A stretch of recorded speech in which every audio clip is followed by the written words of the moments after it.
Bayangkan Anda menitipkan anak Anda ke tempat yang paling aman di dunia. Iya, tempat yang seharusnya penuh perlindungan. Betul. Sebuah institusi pendidikan agama di bawah bimbingan seorang guru yang dianggap sangat suci. Tempat di mana masa depan spiritual dan akademis mereka seolah dijamin. Kedengarannya seperti lingkungan yang ideal ya. Nah, itu dia. Tapi gimana kalau janji surga itu ternyata cuma kail? Kail yang sengaja dirancang untuk menjebak mereka dalam mimpi buruk eksploitasi yang paling gelap. Itu skenario mimpi buruk yang sangat nyata. Dan yang bikin lebih seram, ketika sosok yang seharusnya jadi kompas moral Anda justru memutarbalikkan arah jarumnya. Bener banget. Korban tuh nggak cuma hilang arah ya, mereka secara harafiah kehilangan pijakan pada realitas itu sendiri loh. Kita akan membedah sebuah narasi yang cukup mengejutkan. Iya, ini materi yang cukup berat tapi penting. Sangat penting. Diskusi kita hari ini didasarkan pada sebuah wawancara mendalam dari saluran YouTube Suara.com. Topiknya berpusat pada pusaran kasus dugaan pelecehan seksual oleh sosok yang dikenal luas sebagai Syekh Ahmad Al-Misri. Dan korbannya adalah para santri laki-lakinya ya? Betul sekali. Dan saya ingin memperjelas satu hal sejak awal untuk Anda yang mendengarkan. Kita di sini bukan untuk menghakimi secara buta atau memihak kubu politik manapun. Tentu saja, kita harus objektif. Tujuan kita murni untuk membedah anatomi dari manipulasi itu sendiri berdasarkan fakta di sumber aslinya. Gini, yang paling mengganggu pikiran saya adalah, bagaimana mungkin seorang figur panutan bisa melumpuhkan logika perlindungan diri korbannya sampai mereka terdiam? Kayak tak berdaya gitu loh. Nah, untuk memahami itu, kita harus menanggalkan kacamata yang biasa kita pakai saat melihat kejahatan fisik jalanan. Maksudnya kacamata kejahatan biasa gitu. Iya, jika kita cuma mencari luka memar atau tanda kekerasan fisik secara paksa, kita bakal gagal melihat inti masalahnya. Ini tuh bentuk manipulasi psikologis tingkat tinggi. Wow, manipulasi tingkat tinggi ya. Benar. Pelaku menyalahgunakan dua hal yang sangat mematikan jika digabungkan, yaitu otoritas absolut dan keyakinan spiritual dari si korban. Oke, mari kita urai nih ya. Mari kita mulai dari awal mula bagaimana jerat ini dipasang. Karena dari pemaparan kasus di video itu, pelaku ini kan nggak datang bawa ancaman di hari pertama. Nggak sama sekali, dia sangat halus. Iya kan?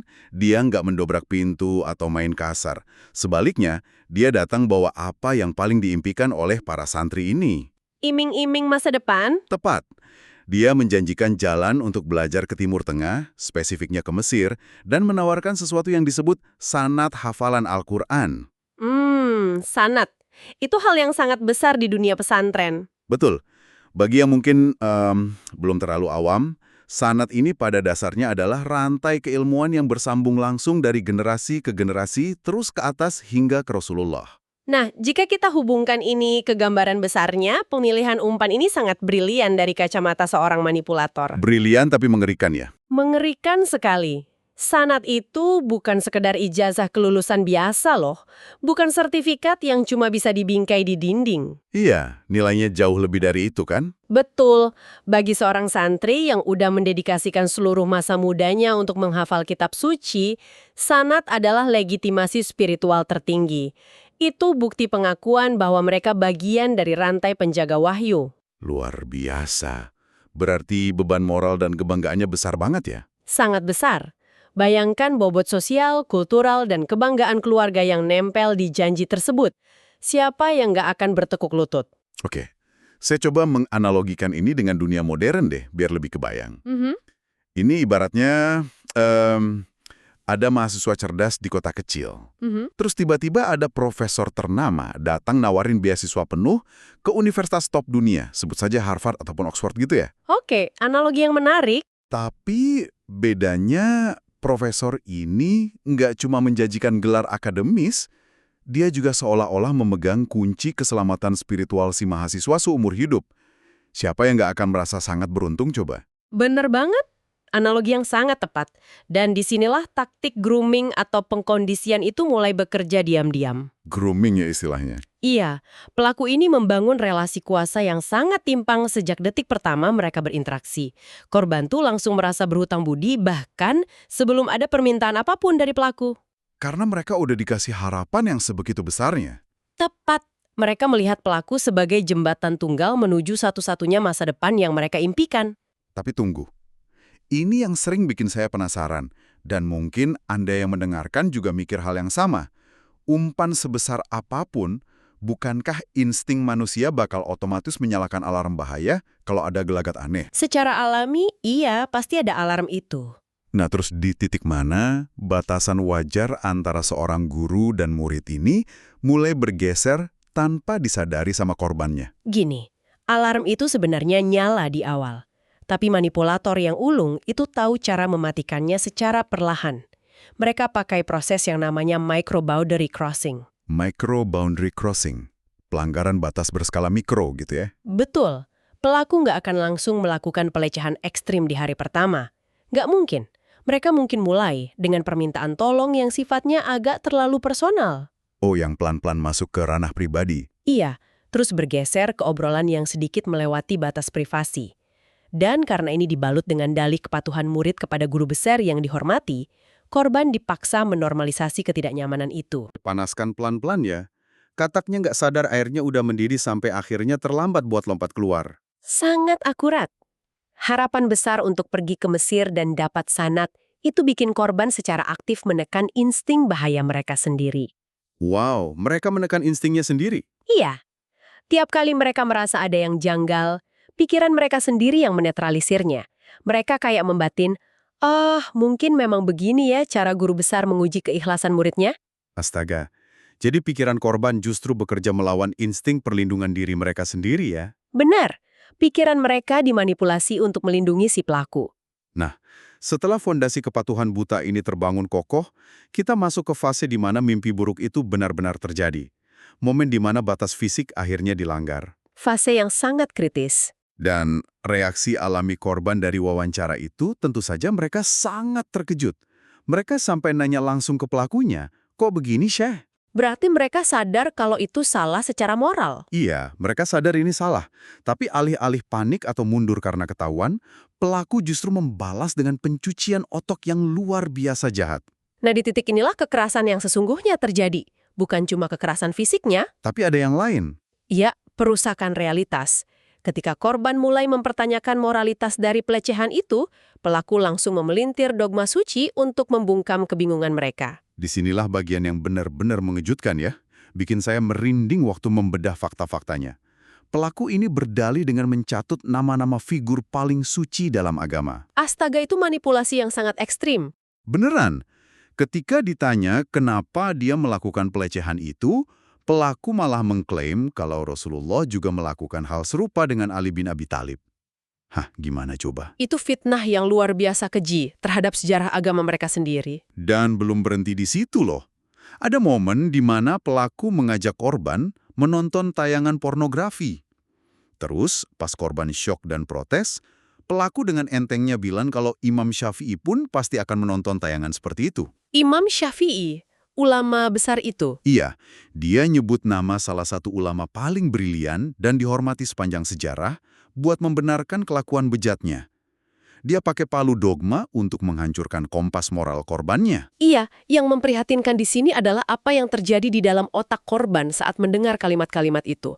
Ini contoh ekstrim dari yang namanya disonansi kognitif. Disonansi kognitif, boleh dijelaskan sedikit biar kita lebih paham? Boleh. Itu adalah rasa stres dan kebingungan luar biasa yang muncul ketika realitas yang kita lihat bertabrakan langsung dengan keyakinan inti kita. Oh, kayak otak kita ngeheng gitu ya karena ada konflik. Betul. Pikiran korban saat itu sedang mencoba memproses dua fakta yang nggak mungkin bisa bersatu. Di satu sisi, insting mereka bilang, tindakan ini jelas-jelas salah.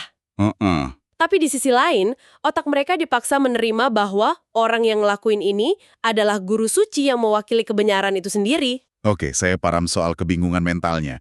Tapi gini, ini yang sering bikin orang luar gemas atau bingung. Bingung kenapa mereka nggak lari? Iya. Oke lah, pas kejadian pertama, korban mungkin kaget dan otaknya freeze atau membeku. Tapi dari laporan kan kasus ini terjadi berulang kali. Mengapa insting bertahan hidup dasar mereka nggak akhirnya mengambil alih di kejadian kedua atau ketiga?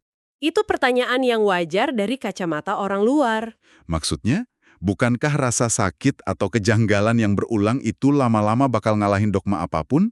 Kenapa mereka nggak langsung lari aja dan teriak minta tolong? Coba bayangkan proses manipulasi ini kayak racun yang dicampurkan perlahan ke dalam obat. Korban meminumnya berulang-ulang karena mereka sangat yakin itu akan menyembuhkan dan mengangkat derajat spiritual mereka. Wow, racun dalam obat. Analogi yang berat ya. Iya, sehingga ketika tubuh atau mental mereka mulai hancur dan mereka ngerasain sakit, mereka justru mikir kalau rasa sakit itu bagian dari proses pembersihan spiritual, bukan karena mereka lagi diracuni. Astaga, berarti otaknya merasionalisasi rasa sakitnya ya? Betul, otak manusia itu sangat membenci kontradiksi. Nah, dalam struktur komunitas di mana mempertanyakan guru itu dianggap dosa tak terampuni, jalan keluar paling mudah buat otak meredakan stres adalah meragukan diri mereka sendiri. Maksudnya, mereka mulai berpikir, jangan-jangan pemahaman saya yang kurang nyampai gitu. Tepat sekali. Pikiran mereka dikondisikan untuk bilang jangan-jangan pemahaman agama saya nih yang masih dangkal. Jangan-jangan ini memang pengajaran rahasia yang belum saya pahami. Karena kan yang ngomong sang syekh. Benar-benar dirusak logikanya. Iya, kepercayaan bahwa tokoh suci saja melakukan hal itu bertindak sebagai virus yang mematikan seluruh sistem kekebalan logika si korban. Makanya respons mereka cuma bengong, nurut aja, atau merasa kayak dihipnotis. Kelumpuhan eksistensial ya? Betul, membongkar kejahatan sang guru berarti mereka harus siap menghancurkan seluruh sistem kepercayaan mereka sendiri, membuang impian ke Mesir, dan yang paling berat, menghancurkan kebanggaan keluarga di kampung. Gila, beban sosial itu terlalu masif buat ditanggung seorang remaja ya. Mereka nggak punya ruang buat melarikan diri, bahkan di dalam pikiran mereka sendiri. Nggak ada ruang sama sekali saat itu. Dan ngomong-ngomong soal ruang, kita harus membahas realitas kelam tentang skala kejadian ini dan lokasi kejadiannya. Ini yang bikin saya makin miris. Skalanya memang cukup besar berdasarkan sumbernya. Iya, ini bukan kejadian tunggal yang alasannya hilaf.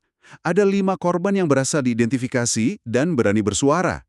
Semuanya laki-laki dan beberapa bahkan masih di bawah umur saat itu. Di bawah umur, itu sangat menyayat hati. Dan eksploitasi ini dilakukan secara berulang, sangat ekstrim.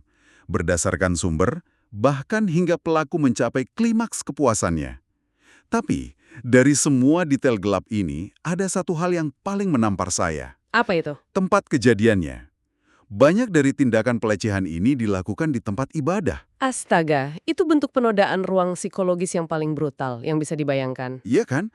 Maksud saya, tempat ibadah itu kan didesain buat jadi zona aman tertinggi di dunia ini. Betul. Baik dari segi arsitektur maupun fungsi komunalnya, itu adalah tempat perlindungan terakhir dari segala kekacauan duniawi. Tempat di mana seorang anak seharusnya merasa, paling terlindungi dari predator manapun. Tapi di tangan pelaku ini, zona aman dibalik menjadi arena perburuan. Ironis sekali. Pelaku mengubah tempat yang melambangkan kesucian mutlak menjadi lokasi eksploitasi. Itu merusak lapisan rasa aman korban sampai ke akarnya. Nggak heran ya kalau saat para penyintas ini akhirnya berani bersuara di publik pada tahun 2021, emosi yang paling menonjol dari mereka adalah kemarahan. Iya, dan itu kemarahan yang sangat wajar. Di video itu disebutkan kalau tatapan mata korban menyiratkan amarah yang luar biasa pekat. Saya rasa siapapun yang bayangin tempat paling aman dan masa depannya dirampas sekaligus, pasti akan merasakan kemarahan yang sama. Menariknya, kemarahan yang mereka tunjukkan itu sebenarnya indikator penyembuhan yang sangat krusial loh. Oh iya, indikator penyembuhan gimana maksudnya? Gini, selama mereka masih terjebak di fase rasionalisasi, ya fase di mana mereka nganggap pelecehan itu ujian atau ilmu rahasia tadi, mereka akan terus membeku. Tapi ketika kemarahan itu akhirnya pecah, itu artinya mantra manipulasi sang pelaku udah benar-benar patah. Saya paham. Jadi marahnya itu tanda mereka sadar ya? Betul. Kemarahan adalah bukti bahwa otak mereka kembali merangkai logika pertahanan diri. Mereka akhirnya mampu memisahkan antara ajaran agama yang murni dan sosok manusia yang menyalahgunakannya. Dan syukurnya, kemarahan itu nggak bikin mereka hancur, justru diarahkan jadi sesuatu yang konstruktif. Iya, mereka mengambil tindakan. Berdasarkan narasi yang mengemuka saat ini, terduga pelaku diyakini sudah berada di Mesir. Namun, proses hukum tidak berhenti gitu aja. Panggilan hukum, baik pertama maupun kedua, telah dilayangkan. Walaupun memang mengurus kasus lintas negara itu punya tantangan birokrasi yang rumit ya. Tentu. Tapi langkah ini membuktikan kalau batas kesunyian itu udah sukses diterobos. Dan di luar proses hukumnya, yang jauh lebih penting bagi saya adalah kondisi para korban sekarang. Betul, dan informasi tentang kondisi mereka saat ini ngasih secercah harapan yang sangat berarti. Kejahatan seksual yang melibatin figur otoritas itu biasanya sangat bergantung pada isolasi loh. Isolasi maksudnya dijauhkan dari orang lain. Iya, pelaku ingin korbannya merasa sendirian. Merasa bahwa ini tuh aib kotor yang harus ditanggung sendiri selamanya, tanpa berani cerita ke siapa-siapa. Tapi anehnya dalam kasus ini skenario isolasi pelakunya gagal total. Fakta dari wawancara menyebutkan kalau para korban alhamdulillah masih terus menjalin komunikasi yang baik satu sama lain. Luar biasa, mereka nggak terpecah belah ya. Sama sekali nggak. Mereka nggak bersembunyi dalam rasa malu yang bisa menghancurkan masa depan mereka. Justru sebaliknya, mereka saling menguatkan dan berani bersuara di media agar masyarakat luas tahu tentang modus ini. Asih. Tujuannya cuma satu ya, agar nggak ada lagi santri lain yang termakan umpan yang sama di masa depan. Betul, mereka telah sepenuhnya lepas dari cengkraman psikologis sang predator, mengubah trauma pribadi mereka menjadi perisai perlindungan bagi komunitas yang lebih luas. Dari titik tanpa daya, menjadi agen pelindung bagi generasi berikutnya, itu benar-benar menginspirasi. Nah, dari eksplorasi mendalam kita ini, rasanya kita udah bisa menarik benang merah yang sangat jelas. Iya, kesimpulannya cukup kuat. Kasus ini jauh melampaui sekedar pelanggaran asusila biasa. Kita udah membedah anatomi dari eksploitasi mimpi, gimana janji pendidikan ke Mesir, dan Presti Sanad dijadikan kail yang sangat mematikan. Dan bagaimana doktrin agama dan nama-nama suci dipelintir secara brutal untuk melumpuhkan akal sehat. Betul. Menciptakan disonansi kognitif yang bikin insting bertahan hidup korban tertidur lelap. Dan sebenarnya ya, ini bukan cuma soal institusi agama loh. Mekanisme manipulasi yang kita bahas hari ini relevan di banyak aspek kehidupan Anda. Oh, menarik. Contohnya kayak gimana tuh? Kita melihat bias otoritas yang sama ketika misalnya seorang CEO karismatik di sebuah perusahaan bikin karyawannya menormalisasi budaya kerja yang sangat toksik atau bahkan pelecehan. Ah iya, karena CEO-nya dianggap dewa di kantor ya. Betul. Atau ketika seorang dokter spesialis ternama ngasih diagnosa keliru, tapi nggak ada staf perawat yang berani mempertanyakannya. Ketika kita menaruh seseorang di atas alas yang terlalu tinggi, otak kita otomatis mematikan alarm bahayanya. Wah, bener banget. Inti pembelajarannya berarti kepatuhan itu tidak boleh mengorbankan akal budi. Tepat. Siapapun orangnya, setinggi apapun gelar agama, akademis, atau jabatannya, mereka tetap tunduk pada batasan moral universal. Pengkultusan individu itu selalu jadi lahan paling subur buat predator bersembunyi. Pengkultusan individu ya. Kepatuhan tidak boleh mengorbankan akal budi. Itu kunci dari segalanya. Kita harus mendesain sistem, baik di sekolah, pesantren, kantor, atau di rumah kita sendiri, di mana rasa hormat diajarkan, tapi hak untuk mempertanyakan tindakan yang salah tidak pernah diberangus. Sangat setuju. Kebebasan bertanya itu penting. Jadi, apa makna dari semua ini untuk Anda? Ini pertanyaan untuk Anda bawa pulang hari ini. Di lingkungan Anda sendiri, entah itu di tempat kerja, di dalam keluarga, atau di komunitas tempat Anda beribadah. Coba direnungkan. Siapa pemegang kunci otoritas tertinggi yang perkataannya seolah tidak pernah berani Anda bantah? Dan jika suatu hari nanti kunci itu disalahgunakan untuk mengunci Anda di dalam ruangan gelap, apakah Anda masih memiliki suara untuk berteriak? Terima kasih sudah bergabung di eksplorasi mendalam kita hari ini. Sampai jumpa.